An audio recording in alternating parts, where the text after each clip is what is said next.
ভিতরে একদল হবে বলেন নাউজুবিল্লাহ। আবার আল্লাহ পাক রব্বুল আলামিন সেই জাহান্নামীদেরকে বলবে যে তোমরা আজকে কেন জাহান্নামে আসছো, কোন কারণে জাহান্নামে আসছো, তোমরা আজকে কিসের জন্য জাহান্নামে আসছো।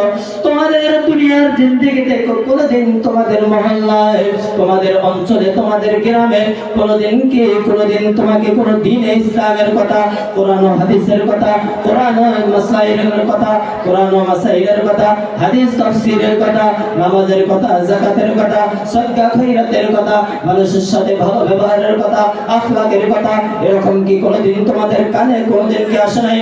তোমাদের মহল্লায় কি কোনোদিন, তোমাদের গ্রামে কি কোনোদিন, তোমাদের অঞ্চলে কি কোনোদিন কোনো আলেম আসে নাই? তোমাদের কি কোনো কোরআন হাদিসের কথা তোমাদেরকে শোনায় নাই? তোমাদের কি কোনো দ্বীনের কথা শোনায় নাই? তখন যদি আমরা সেই জাহান্নামী হয়ে থাকি, তখন আমরা বলবো যে নিশ্চয়ই আল্লাহ পাক রব্বুল আলামিন আমাদেরকে সবকিছু শোনাইছেন।